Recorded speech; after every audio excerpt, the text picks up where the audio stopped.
if you really want to. But I can follow. Commissioner Young, Here. Commissioner Miller, Here. Commissioner Keen, Commissioner Brink, Here. Commissioner Kubal, Here. Commissioner Steeler, Here. and Chair Gerard. Here. I ask if you're able, please stand and join us for the Pledge of Allegiance.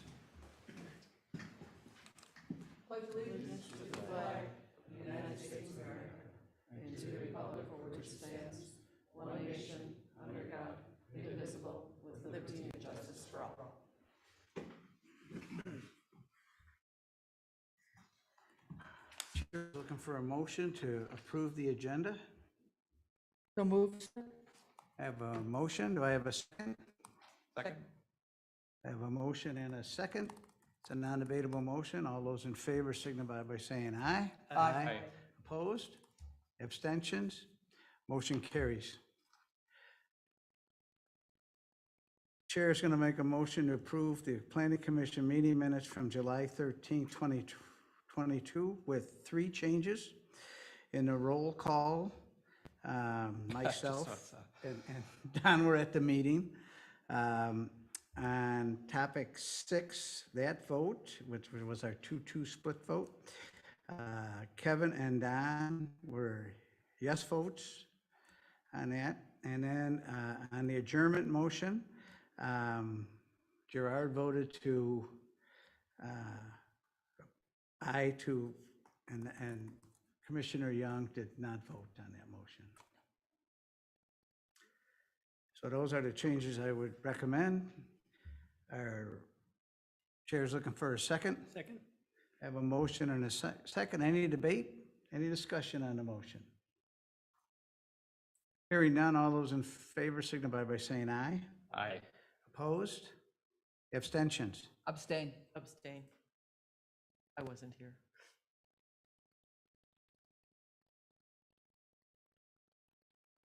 Tonight, we have 2 public hearings. The first one will be for the Norhart Eve minor subdivision and site plan review applications. We'll have a public hearing.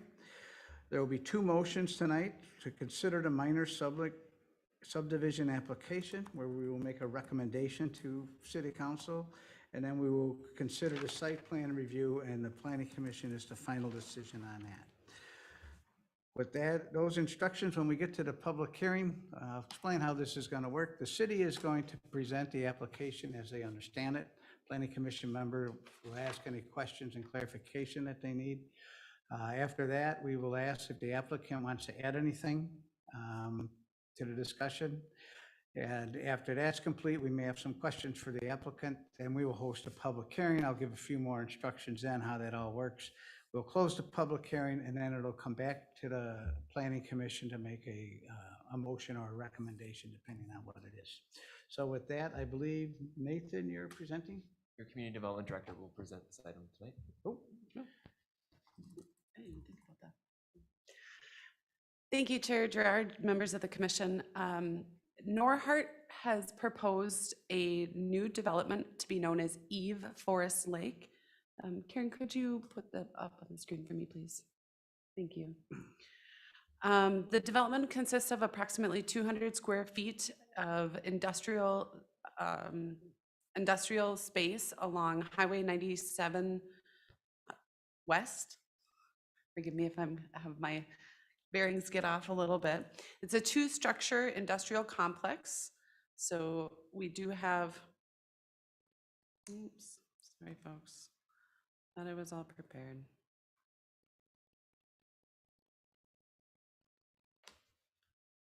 It's a 2-structure industrial complex where each building will serve a different need of the organization's business operations to support their multifamily construction business. So the building in the front, closer to Highway 97, is going to be a factory building that'll serve for steel wall frame construction. The building in the back, so that's shown as the factory building closer to the highway. The building in the back will be designed for precast assembly, so essentially making precast wall panels. The 2 buildings will share a common access point off of 97, Given the access here off of 97, the property will have a shared driveway access easement and agreement be required for that precast building's access to be secured along that 97 corridor in perpetuity. The action tonight before you is, there's like total in this request, there's 3 requests. 2 of them you consider, one is a recommendation to the council. The other one is an outright planning commission decision. And then the third thing is an item that staff will approve administratively. The administrative approval is a lot line adjustment that will rearrange a lot boundary between the property to the west of here, and forgive me for not having the address quickly off the top of my head. It's a single family residential parcel that approximately half of it would go to the industrial complex site. And then the minor subdivision that is for your consideration, a recommendation to the council, would be to split the property in 2. So we have one property kind of in the back that has access to 97 and frontage along 97, as well as then the factory building up front. The factory building site does allow for a future expansion of a building that isn't before you tonight, but would come back before this commission at a later date. The other item for you tonight for your consideration, and this is not a recommendation, it's actually Planning Commission's takes action on this item, is a site plan review. So the site plan review looks at a number of different things. We first, in both actions, look to see what is the underlying zoning district and whether or not it conforms to the comprehensive plan. The property is zoned industrial and it's guided for highway commercial use, and highway commercial use does allow for general industrial. So it conforms to those base requirements. Additionally, the site does meet the minimum requirement for lot acreage, setbacks for those 2 buildings, zoning height, lot size, etc. There are no variances being proposed with the development at this time, or at all. With site plan review, we also look to see if the building's design conforms to the zoning code requirements. I am going to show you some elevations of the building's design. I know the applicant is here tonight and does also have a drive-by video to kind of give you a look at what that building will look like from the highway. But they are looking at a series of different materials. On the front of the building closest to Highway 97 is a paneled honeycomb design that helps support the business's branding efforts. The other 3 sides are pretty muted. In fact, and then additionally, the precast building in the back, all 4 sides of the building are proposed to be metal. As noted in the staff report, the buildings themselves don't necessarily meet all of the design standards that the city has adopted. City staff has asked for modifications from the property owner to enhance the design of these buildings so that it more conforms with the city's design standards. Specifically, that has to do with the finishes, major finishes and accent finishes. There's a heavy amount of metal being proposed. The city code allows for metal, but allows it under a limited scenario. Even in an industrial district where traditionally you might see more metal buildings, our code doesn't necessarily allow 100% metal. I have discussed this with the applicants, and they are looking at swapping those metal panels for EFIS panels to be more consistent with the code. It is something that in the future we might want to look at, just how we might tweak those to be a little bit more flexible. But they might still look at using some metals and that honeycomb finish as an accent. The site design overall, the building does conform, or the property does conform to the city's woodland preservation requirements, lighting requirements, signage, and parking. Staff did note the property's plan does conform to the landscaping requirements. However, the landscaping requirements, we have asked for some slight modifications. There's a few in here that I'm going to note. One is overall grading. We show that the applicants show storm ponding right up to the property lines to be conforming with our city code and to our engineer's recommendations. We want to pull those off of those property lines. They'll be at least 10 feet off those property lines so that we can get drainage and utility easements around there. Additionally, as some may know, Highway 97 is looking to be expanded in this location. Their plans do account for that expansion, but a lot of the landscaping that's proposed gets really close to those drainage and utility easement areas, as well as the area that is being proposed to be right up against the right-of-way for the Highway 97 project. So the applicants have indicated that they can revise that landscaping plan. They are trying to really buffer the site, though, from Highway 97, just to help create more of that visual continuity through there. There's quite a bit of green space kind of as it sits today through there. The one thing that staff does note in the staff report is there are some concerns about the exterior storage areas. So there is a pretty large storage area in the back of the property where the business will be keeping precast concrete panels. These are going to be fairly large wall panels made of concrete. All of our ordinances require that you have to keep your exterior storage screened. So we are requiring that prior to the submittal of a release of a building permit, that they're showing that screening plan. That could be as simple as a fence, but they might want to alter their landscaping to include that as well. We would probably recommend a combination of both to ensure long-term screening in that area. Staff does note that this was reviewed by the Parks, Trails, Lakes Commission last week. They do recommend that the City Council accept a fee in lieu of land dedication, given the property and the business's impact to the park system within the community. I do note some comments and some recommendations from staff and some of our external partners, just again, those easements, stormwater alterations. But overall, we think that they're minor alterations that could be settled outside of the commission's hearings. And so we do recommend approval with 13 conditions. I know in my staff report, I probably indicated recommend approval and didn't break those out into 2 separate actions. It would be recommending approval of the site plan with the 13 conditions and then recommending approval to the City Council of the minor subdivision. Representatives of Norhart are here tonight. If you have questions for them, I'm sure they'll want to get up and speak during the public hearing portion. I know they're also joined by their engineer as well. Do you have questions for me? Susan? Have y'all talked to MnDOT? Yes. Because MnDOT has told other folks that were trying to build along here that there would be no additional accesses directly to 97. There are no additional accesses. Okay, so then I'm really confused because on sheet C101, there's a single driveway to access both the front and the rear Yes, excuse me. buildings proposed. They are permitted to have this one access for the site. The MnDOT would not allow more than one access into the I site. wasn't done, Okay. okay? Yep. And you, in your presentation, said that the back building would have an additional access to the east. I'm also concerned about, they've got that future building that's shown on the lot split. And what is the access to 97 for that going to be? Sure, there is no access to the east. They are looking at their utilities will be headed to the east to Forest Road through an existing utility and drainage easement that crosses the interstate property. Both properties will access the single point from 97, and there'll be a shared driveway access easement required to access the precast panel building.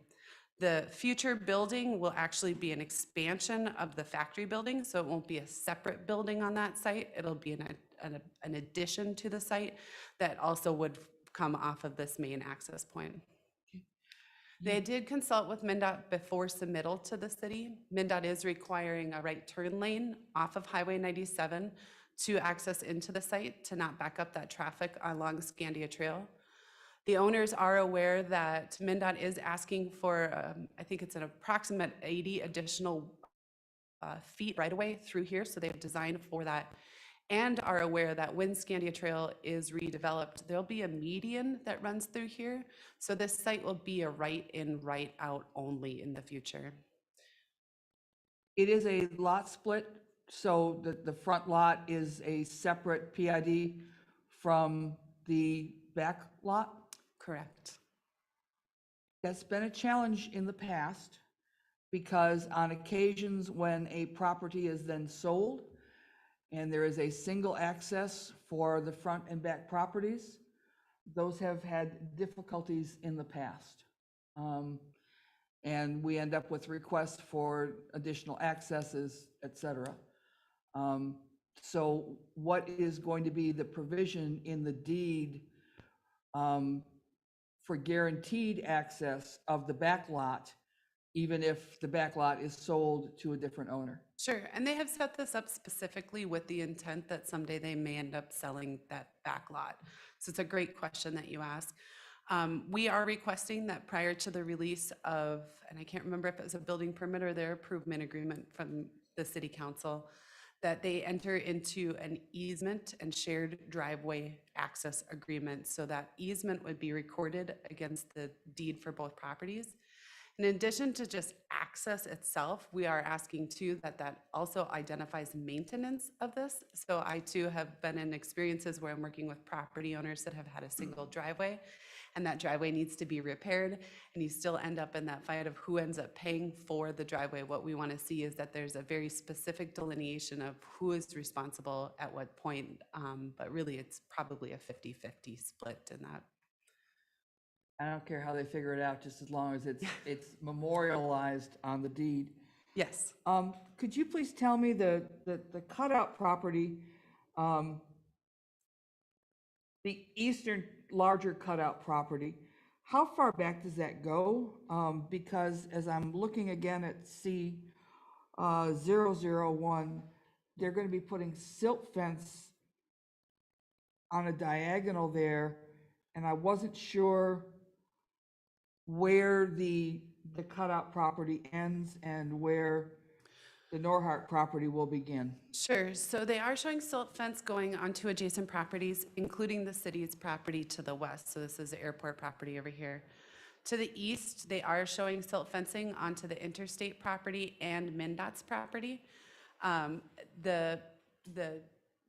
Interstate properties have signed on to the application that you see before you, acknowledging the silt fencing. The applicants are aware that they'll need to either move the silt fencing off the city's property, or they'll have to get a temporary easement for that construction in this location. The actual boundary follows fairly closely through here, but up over here, it sneaks up into MnDOT onto the interstate property. Over here is on interstate property as well. Okay. And what about the, on sheet C001, where it talks about, got the notation, further detail on C004 and C005. I've got what looks like the silt fence running on the diagonal, and that's not the one I'm looking at on my screen. I'm looking at C001. C001 is up on the screen. C00 or 04 and 05 weren't included. They're just details that get a little bit more fine grain of where on the site they're located. I think you have C101 on the screen. If you go back to C001 is what Susan is looking at. Oh, I excuse believe. me. This one here? Correct. And I'm just trying to, I mean, who owns the fencing that's going to be cleared and grubbed? Oh, the applicant has a purchase agreement for both properties. So this property is owned by the Johnsons right now. I'm not too sure the status of that. The Johnsons have also signed on the application before you this evening. And then this property here is commonly known as the McCullough property. They have a purchase agreement on that as well. Okay. I just needed to make sure that I wasn't going to approve something that was going to encroach. No, and that's a great question. And I should have included that as applicants. They, both the Johnsons and the McCulloughs and Interstate have all signed on the application. They are aware of the activities that are being proposed. My last question is, there's going to be a lot of large manufacturing buildings on here with a single access. And the fire chief has taken a look at that, and he knows what's going to be back here, and the fact that there is only a single, doesn't look like really large access. That is true. They have explored the access east to Forest Road over the interstate properties. That isn't something that they're going to pursue at this time. Because there is limited access into the site, the fire chief has proposed 3 hydrants on the site. 2 of them, I believe, if I remember right, between the 2 buildings, so there is going to be sufficient suppression when they get into the site. Thank you. As long as we have this page up, that, you know, when you look at your early page, that north, I'll call it the northwest corner of the property, juts up around, I forget the name, Johnson Farm? maybe Johnson's? something? But now, that gets changed? That lot line will get changed. So right now, the Johnson property, and I can pull that. Give me So just, that becomes part of the Johnson property as such? um, Part of the Norhart.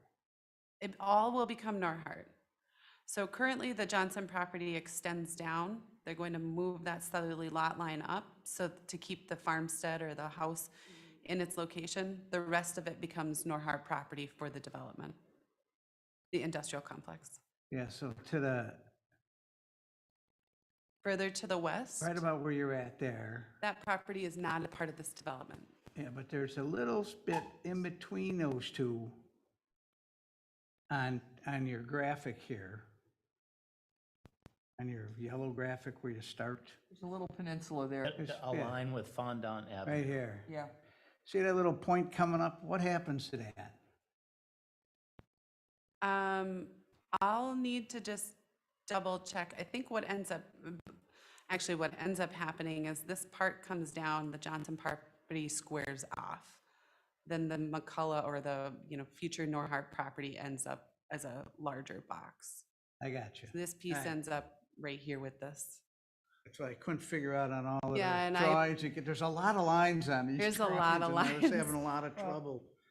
and- Um, And the engineer did not do a very good job with their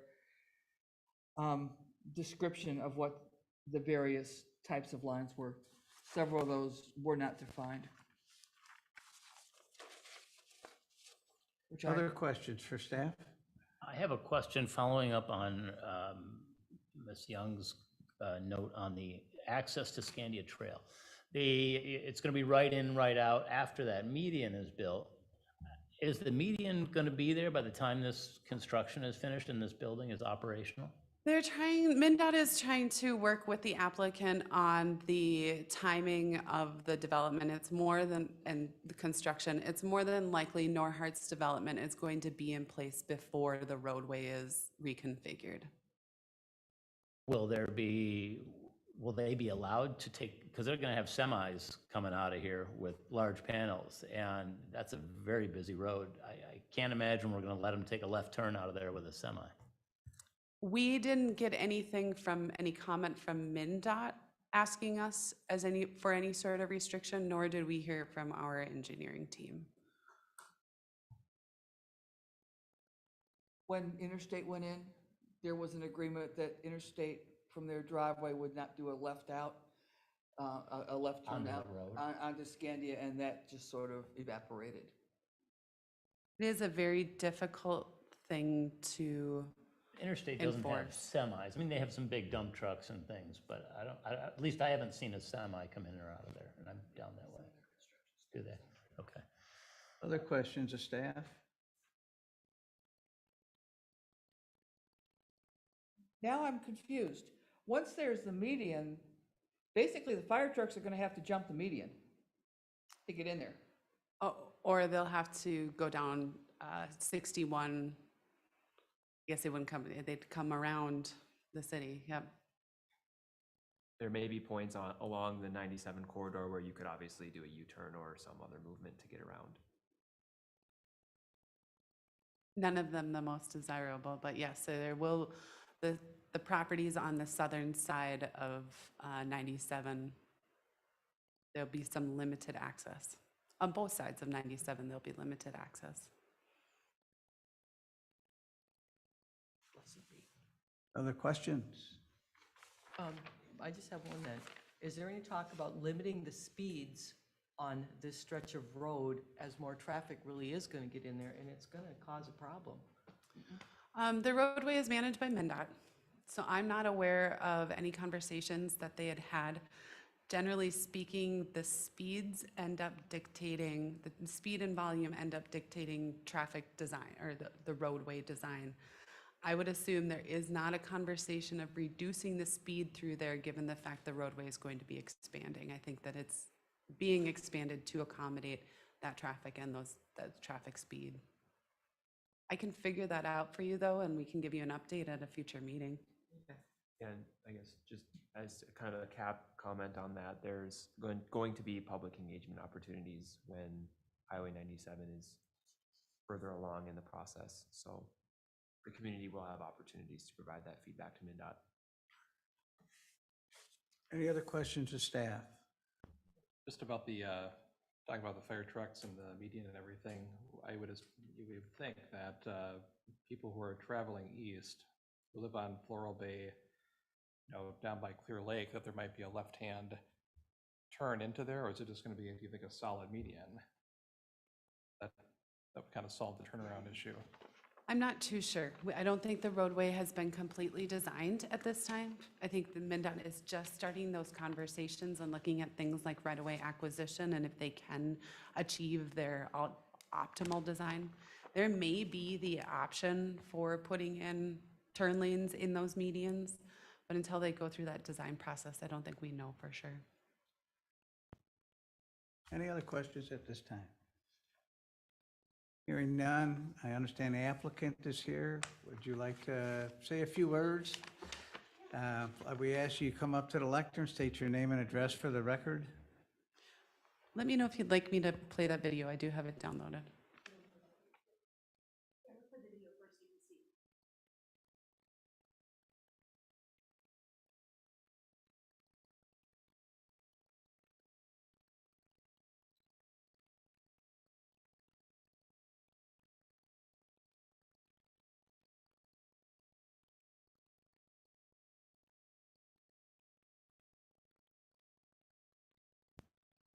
Oh, quiet.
Okay, my name is Mary Beth Wise. Our address is 1081 4th Street Southwest in Forest Lake.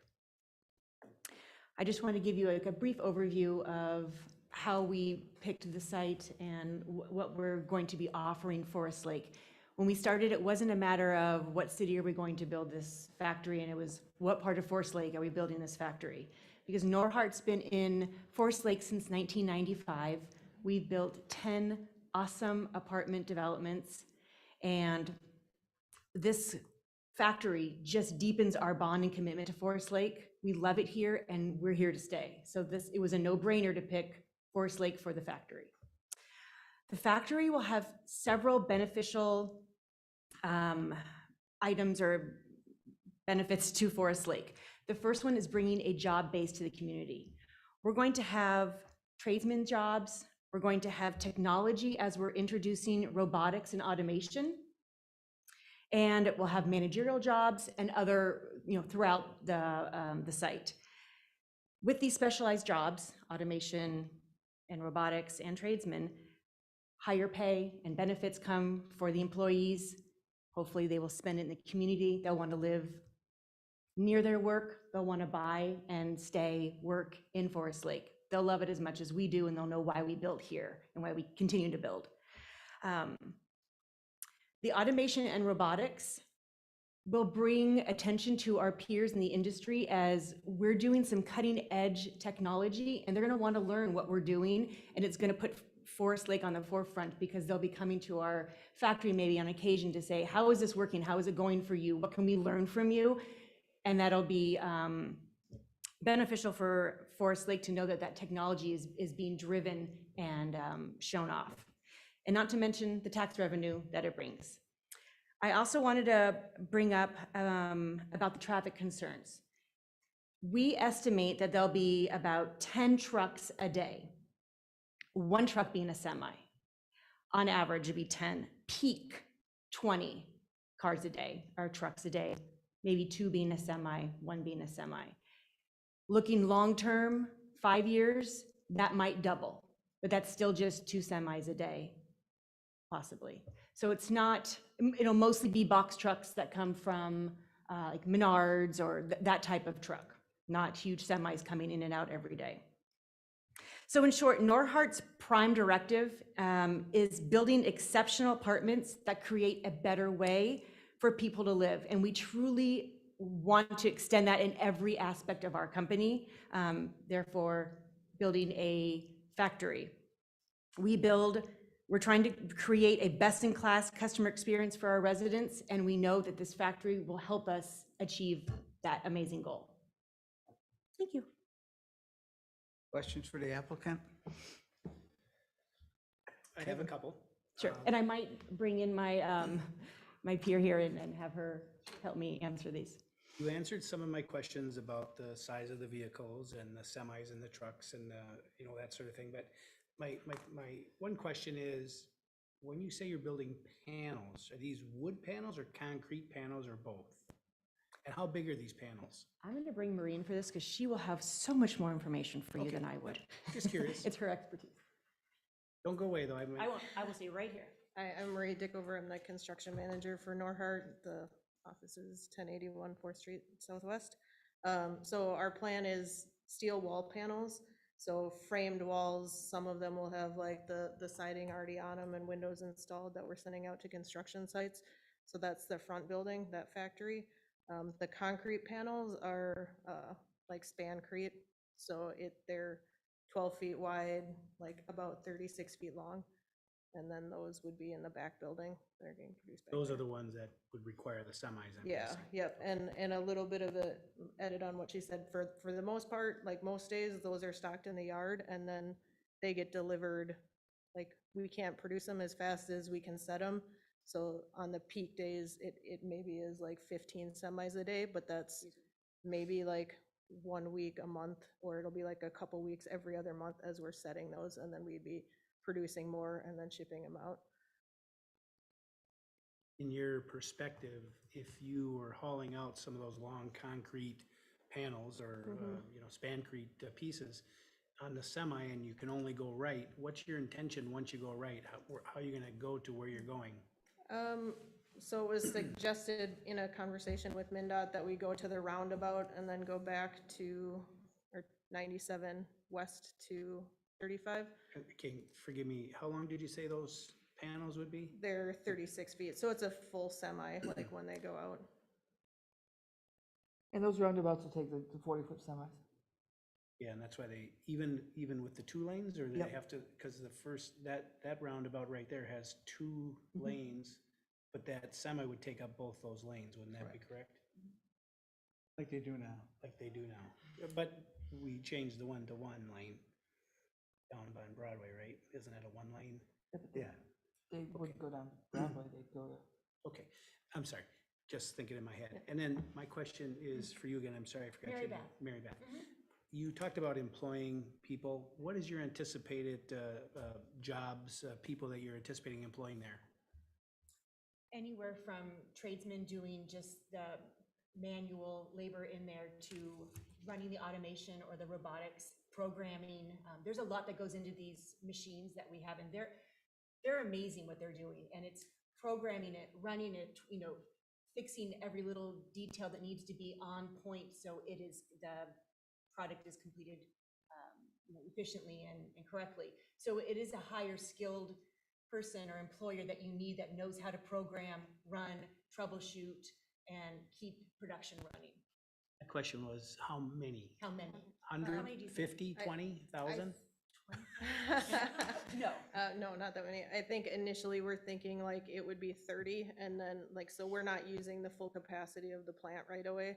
But as we build that out, we're still maybe only 50 because we're looking at automation, and that's kind of where there's more, we're expecting more technology focused jobs because it's the people that are programming the machines, and like we want people that can fix the program or fix the process and not just do the manual labor. So even now, like we do have a small location on 11th Street here that they're starting to build like automated welders and some like stud manufacturing machines, so we can kind of ramp up to move into this building.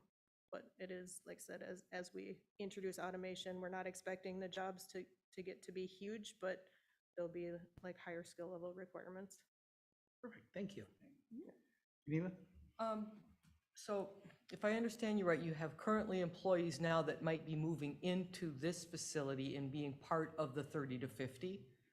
Yeah, we have, right now, I think we only have like 3 or 4 working on it, and that'll grow a little bit, and then as we transfer over that initial 30, most of them will already be employed, but we'd be adding to it. Okay, and when you say higher pay and benefits, that's a very broad spectrum. Can you define that, like ranges or things? I can try to. So we try to pay top of market for whatever the job is. Like we're not a union business, but we pay competitive to union salaries. So our carpenters carpenters, plumbers, mechanical guys, they're starting at like $23 an hour.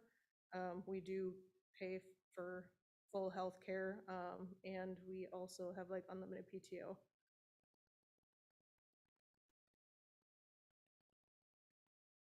Other questions of the applicant? So the precast, I'm familiar with those. You put 2 to a semi, so are these going to be primarily for your buildings then, or are you also marketing to third party? It is only for our buildings. And we have started producing precast in New Richmond, so we'd be moving that operation here. But it is, our intention is to only produce for us. On both facilities, for the most part? Yeah, we don't, there's been a lot of discussion, like in the last several years about like expanding out and offering services, or like we have an electrical crew, like why not let them sub out work and go to different jobs? But we want to just stay narrowly focused, and if everybody's priority is this building, like then just the whole process runs more smoothly. So we try to keep a narrow focus and just do what we do best. Thank you. Just to be clear, I know you stated 2 panels per truck, but at 12 foot by 36 foot, you're not shipping 2 panels per truck. You're shipping 1 panel per truck, correct? Honestly, we haven't shipped any yet, but probably like what we've typically used in the past is the hollow core, So you ship them flat, yeah, yep. but they're insulated. They're not insulated. Not They're insulated. the- Okay, so then you they're could the stack. Stancrete, yeah, yep. They're the floor planks, not wall panels. So there's no insulation. If I remember right, I think that it is 2 per truck. We just haven't started shipping yet. Okay. Oh, so that's that pre-stressed floor concrete? Yeah, yep, exactly. It's like, So they're floor systems or wall systems? it's a floor system. Oh, these are the floor Yep, systems. yep. So it's similar to what they So- put in like a parking garage, like a Mm-hmm. double T, if you're familiar with that, but they're shorter. They're, Doing like an Elematic system, hollow core system. we're not doing the hollow core. We're doing like hollow core is like an extruded product. We're doing a wet cast, so we have big Okay. forms that we pour into rather than pushing it out of a machine. It's a drag when you get two people who understand what you're doing. It's interesting, yeah. Other questions? We may have more after the public hearing or when we're having our final discussion, so thank you for attending this evening. This is a public hearing. We ask that if you wish to speak to this application, you come up, state your name and address for the record, spend a couple minutes telling your thoughts on this application. Once we have heard everyone, whether they are live here or online or an email, we will close the public hearing and it will come back then for motions by the Planning Commission. So with that, I'll open the public hearing at 7:41 PM. Does anyone wish to speak to this application? I'll ask again, does anyone wish to speak to this application? Karen, do we have anyone online who would like to speak? I have no one. Any emails to read? No. I'll ask one more time, does anyone wish to speak to this application? I assume no one's come online in the last 10 seconds. No.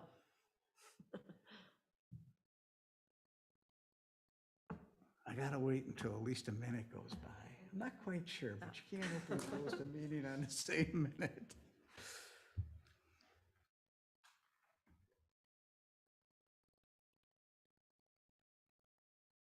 Seeing no one come forward, we will close the public hearing at 7:42 PM. Commissioners, what would you like to do this evening? Can I ask a Susan? question of Abby, please? Yes. Abby, on the minor subdivision, you said only conditions 1 through 13. I'm sorry, I apologize. My brain fried. That answers my question. Okay. I thought it said 1 to 3, Oh, and so I'm looking at, wait a minute. there's what a about- lot more conditions than that. Yeah. And the applicants have reviewed the conditions. They are understanding of them and are willing to work with the city on meeting those conditions.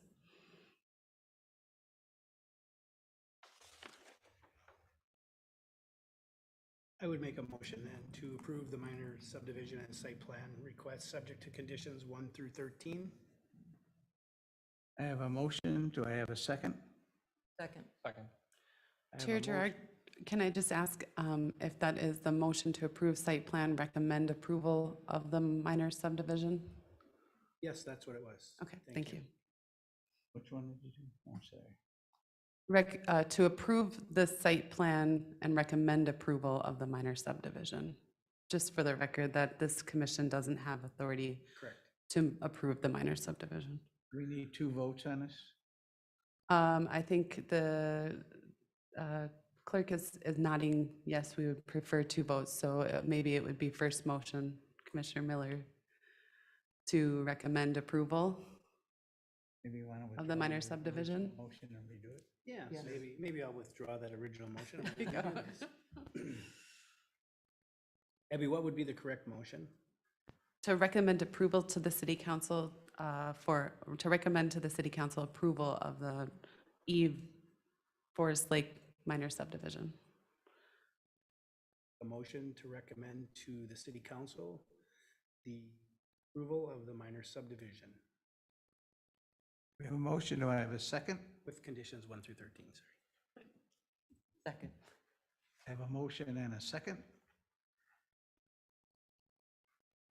One quick question, Abby, this is all subject to the property acquisitions. Correct, And- which may and have if- occurred by this If those point. don't happen, if there's a glitch at the last minute, this is void, correct? These do run with the land, so a minor subdivision needs to be recorded against a property, so until the time of recording, it doesn't occur. So the lot wouldn't be rearranged. But any approval this commission gives generally is, carries with the land. I would have to double check with our attorney when it comes to site plan review, but site plan reviews are very specific to the development. So let's say Eve Forest Lake or Norhart decides to sell to ABC builder and they say, we're still going to do exactly that, I believe our legal counsel would say that that's still valid for them. I'm more concerned about the minor subdivision because the minor subdivision has the meets and bounds that have not yet been finally determined because the land hasn't been officially purchased. Right, we have verified the meets and bounds descriptions, but you are correct. You make a recommendation to the council. The council ultimately says yes or no, and then they do have to provide us with deeds. Until those deeds are recorded with the county, that subdivision isn't valid. All right, thank you. So I have a motion and a second. Any other discussion on the motion? This will be to recommend to the city council for the lot split for the minor subdivision. Chair Gerard, on the motion, we had items 1 through 13. Correct. Okay, and because this is a recommendation to the city council, correct? And a recommendation, can a number 14 be added to look at that turn lane, the access to the road additional, or no? I mean, is We that can just- always add another criteria if so desired, if it's not covered in one of the others. Why don't you do that on the site plan? Yes, I'll do that Because with the site plan. that's not so much part of the lot split. Okay, yeah, thank you. Move forward. Any discussion? Hearing none, all those in favor signify by saying aye. Aye. Opposed? Abstentions? Motion carries.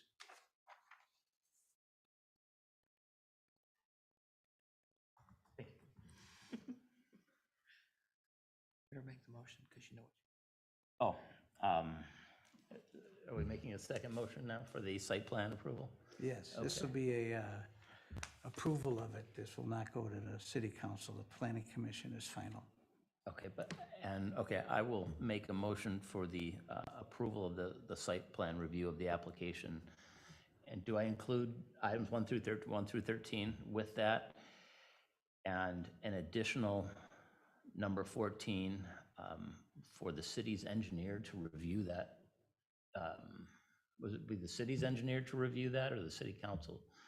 I think it would be appropriate for the city's engineering think team so. to discuss it with MnDOT to Yes, I determine. think that would be appropriate. whether the So for appropriateness the of city engineer to discuss with MnDOT access, taking into consideration the size of the vehicles entering.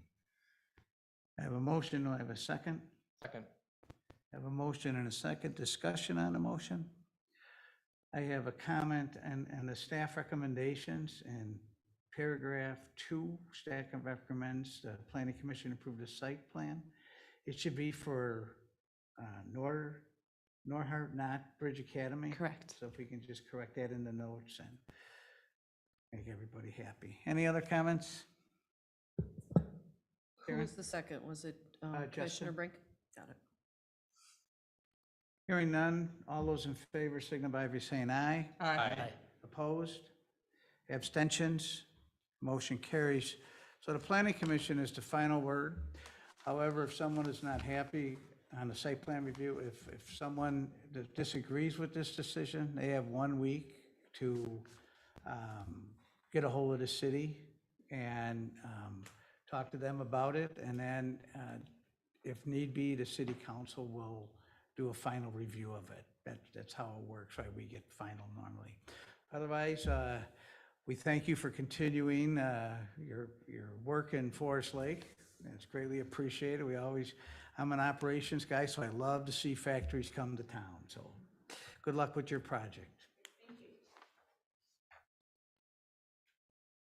Item 7 is 402 8th Street Southwest, PID 08032213200006, a minor subdivision application. We'll hold a public hearing to consider the minor subdivision application. And again, this will be a recommendation to city council. So with that, Nathan? That one is me, yes, thank you, Chair. So we have received a minor subdivision request from the property owner whose name is Gabriel Seaman for the property located at 402 8th Street Southwest. This is a large parcel. It's zoned relative to the zoning in the surrounding parcels. It's zoned single family and guided for a low to medium density future land use. So this parcel is approximately an acre in size, measuring about 0.9 acres specifically.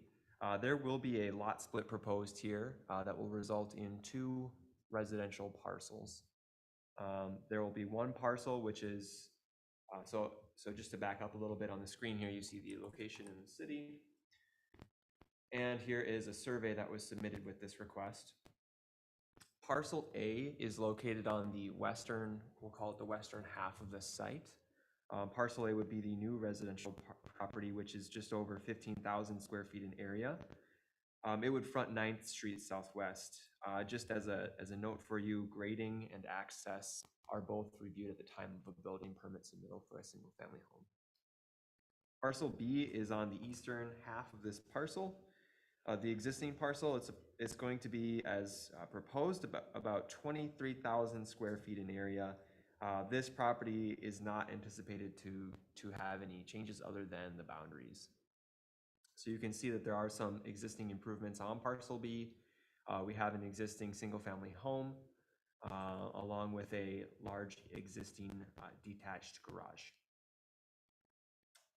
Okay, so planning staff did a review against the city's standards for setbacks, lot area, etc. It appears that both of these parcels will meet the city's standards for zoning in this single family zoning district. Just as a kind of a side note, parcel A will definitely support a single family home, although some of the trends that we're seeing in terms of house size, you may see a slightly smaller home than what we have seen elsewhere. We did receive some comments from city staff regarding this request. It's sent to a number of staff, including, first we have the city engineer's comments here. The really critical comment from the city engineer is with respect to drainage. There is currently a drainage pattern that has water flowing roughly east to west across the center of the property. A drainage easement is going to be required, and a redlined version of this survey was provided to us by the city engineer, and I'll bring that on the screen now. This shows a need for a drainage and utility easement to allow for water to flow from the east on this property to the west. There is an existing storm structure within the city right-of-way that will capture that storm water in rain events and when drainage is flowing across the properties. The city cannot just approve a lot split where drainage may flow from one private property to another. So that's the impetus for that requirement. City sewer and water services are to be installed according to city requirements. And so there's a number of other comments that were provided in the staff report from the city engineer. A lot of them are more routine in nature, so I'll skip an overview of those. The Public Works Director also had an opportunity to review the request, and his comments are reflected in the city engineer comments. The Fire Chief did not provide us with any comments. There was no comment on the request, and the Watershed District was also provided the request, and I don't have anything at this time to report. Parkland dedication was reviewed by the city's Parks, Lakes, and Trails Commission. It is required by the subdivision ordinance. In all subdivisions, there is a rate of $3,500 per residential unit in the city, and so in this case we're not seeing a need for any land dedication, and so staff have determined it's appropriate to accept cash in lieu of that. The city's Parks, Lakes, and Trails Commission did support the approval of cash in lieu of parkland dedication in this case. Just so that everyone is aware, we are anticipating that the applicant will make a request to have that fee waived, but that is not something that the Planning Commission will be reviewing. That is something we will bring to the City Council for their review. We have the criteria for denial in the staff report here. This application does not appear to meet any of those criteria for denial. And I would mention before we get to the staff recommendation that it was a public hearing posted for this application per city code requirements. We have not heard anything from any members of the public that I am aware of. And so the staff recommendation here for you is to recommend approval of this request to the city council as a minor subdivision request receives final approval from council. We do have 7 conditions of approval that we are suggesting. Any questions of staff? On the certificate of survey, I see where the 10-foot off the lot line are. Could you please, I don't remember, do they have to build 10 feet off the drainage easement? No, so the city's standard setback is 10 feet in the single-family zone, and that setback is established from the property boundary, not the easement. So they don't have to worry about how close they are to the drainage easement? They can't be in it, but provided that they're meeting a setback. So in some cases, and I don't think that's gonna be the case here, you're gonna have an easement that may go a little further into the property than a setback requirement. In that case, you would be limited by the easement. However, in many cases, we have easements that are less, I guess, restrictive, you could say, than the setback. And in those cases, we're not as concerned about easements. We're mostly just focused on setbacks. Thank you. Other questions? Hearing none, the applicant, I assume you're, That's not me. I'm just a neighbor and wanting to hear what's going on. well, welcome. I'm like directly next door here. I was hoping he wasn't looking to put a house right next door to me. A 100-year-old home, I don't think it could handle him digging a hole. So the applicant is not here this evening? To my knowledge, no, and he is not online either. Okay.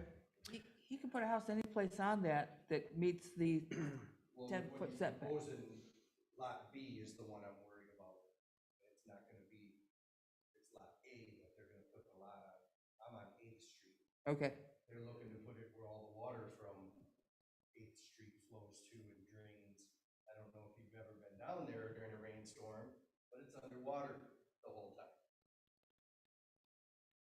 Chair, if I might add a comment, just for the record, the parcel A it is correct that that would be where a new home would be expected, and it would be expected, obviously, in the northwest corner of parcel A that's where the largest amount of buildable area is located.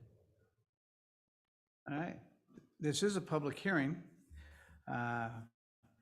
Anyone who wishes to speak to this application, we ask you state your name and address for the record. Spend a couple minutes giving your thoughts. Once we have heard from everyone, we will close the public hearing and bring it back for a motion by the Planning Commission. So we will open the public hearing at 7:57 PM. Does anyone wish to speak to this application? No, he actually explained everything I needed to hear. They're putting a drainage easement in there, that water's going somewhere besides back in my yard. Karen, do we have anyone online or any emails to read? I do not.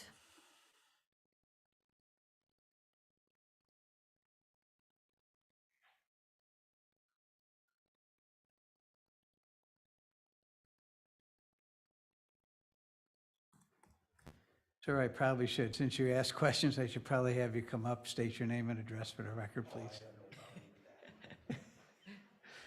You know, we like to dot all the i's and cross Yes, the I didn't t's. even sign the slip because I hadn't gotten that far. My name's John Shelton. I live at 350 8th Street Southwest. Thank you And for, I didn't have any questions. He answered them. This is the first notice I got, is when I got the mailing that they were even doing this. The people who live in the house said that they didn't plan on splitting it.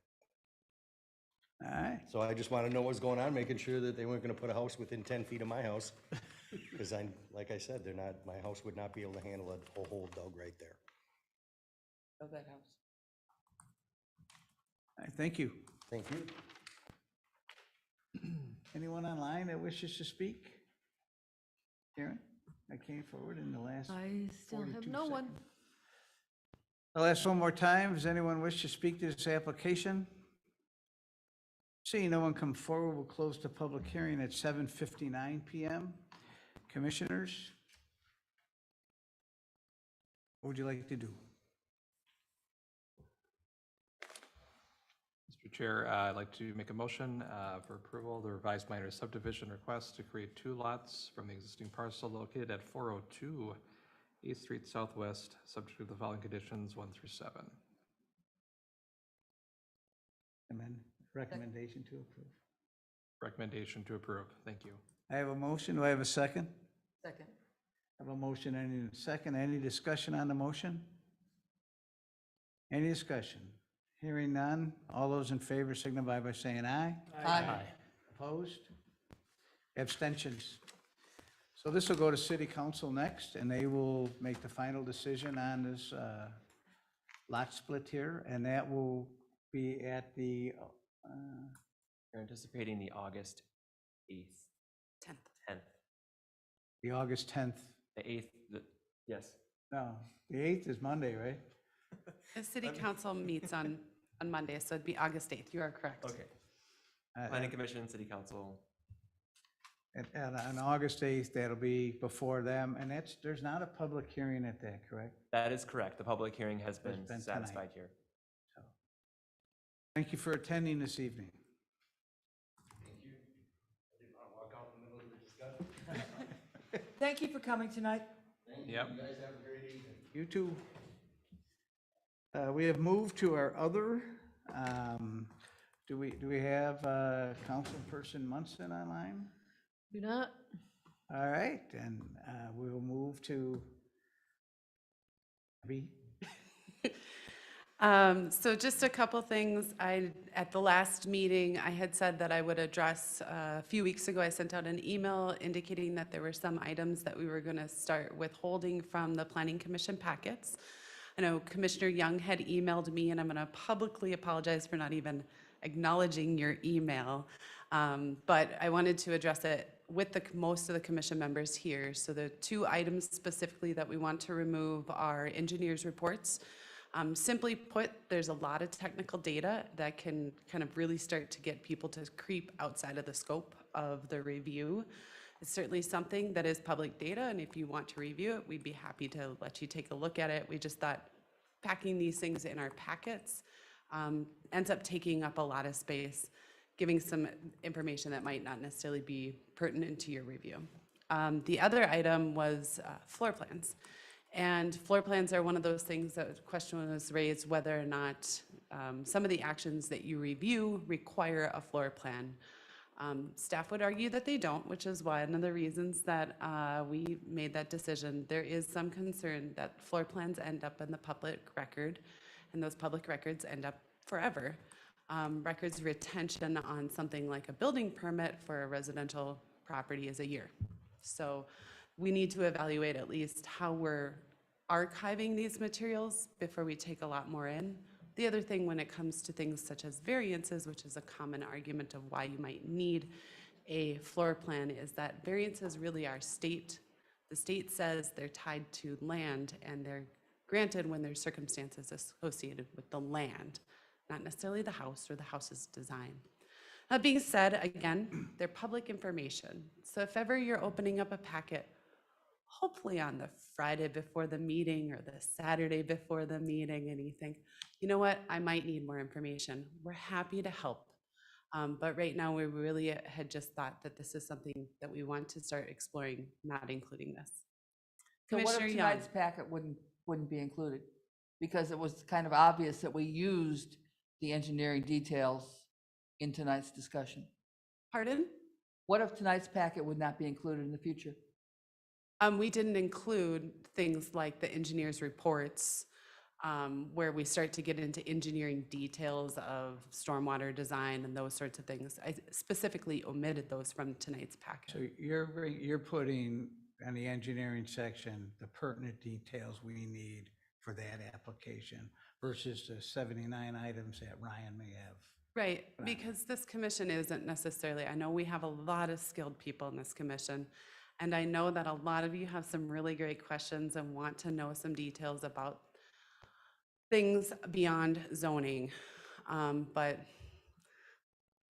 the scope. So all of the materials in the future congruent to what we received tonight, we will continue to receive. Yeah.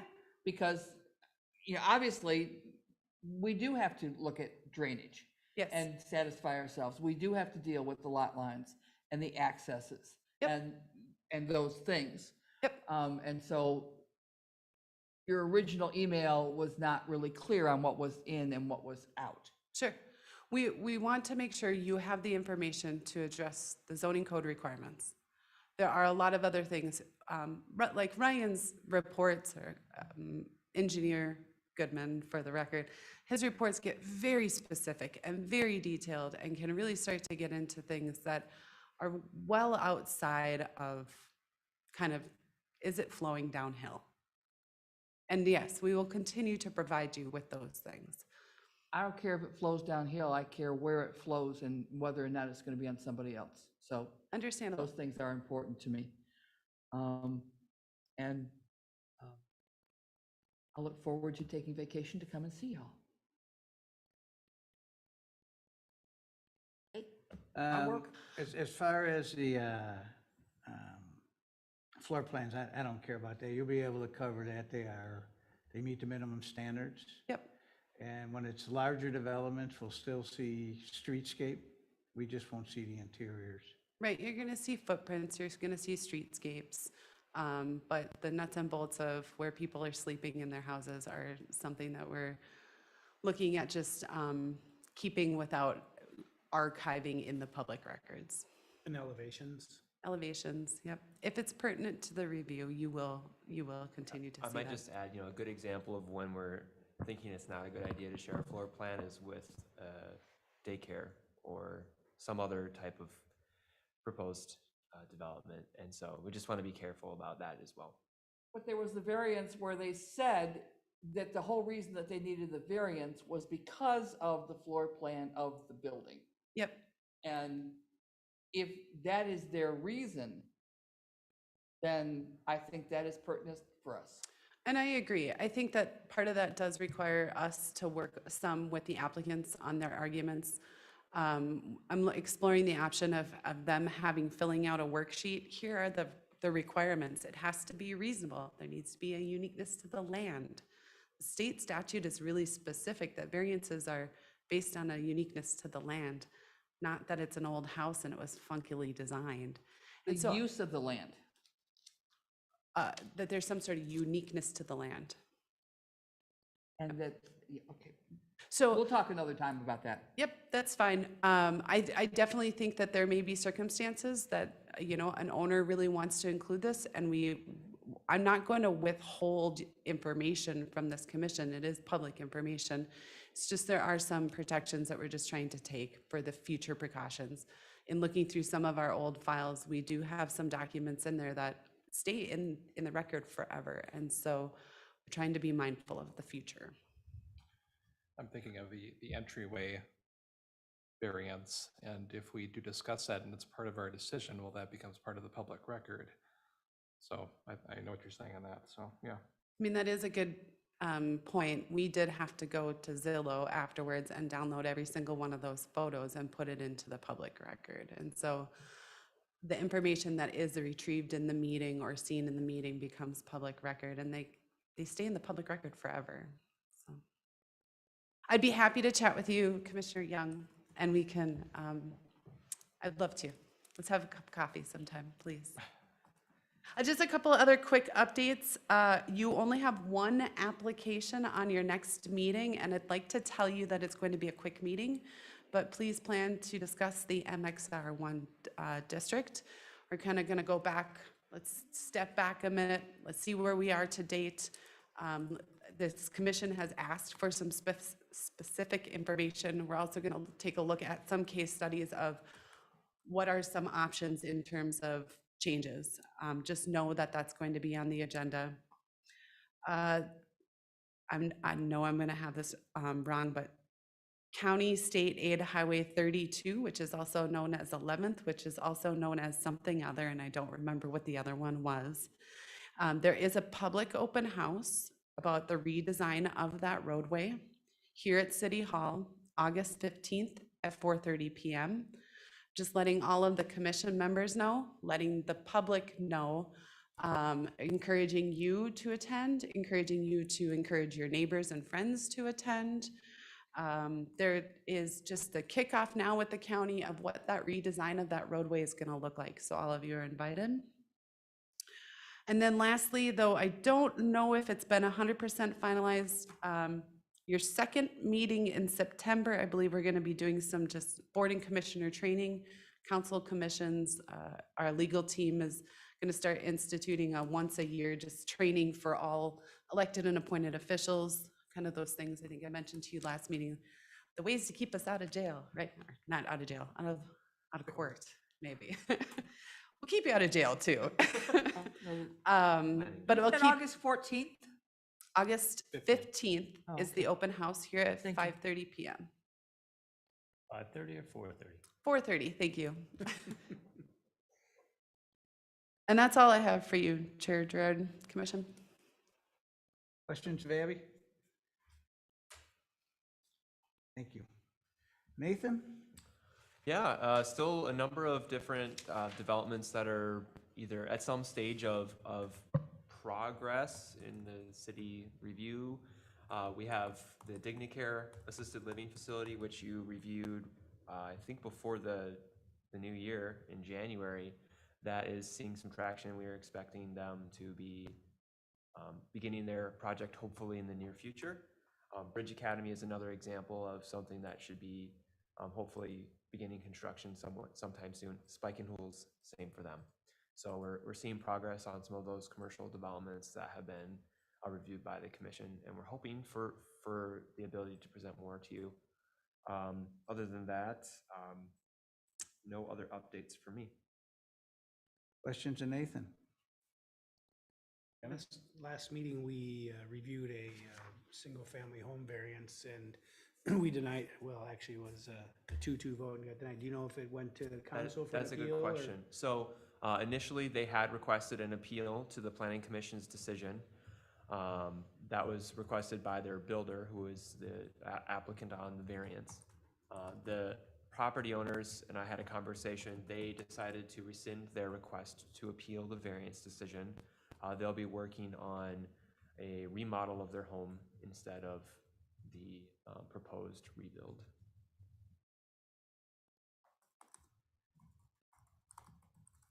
Aaron? I have nothing to add. Geneva? Nothing. Justin? Kevin? I'm good, thank you. Dan? Susan? Y'all talked about the redesign of downtown at the last meeting.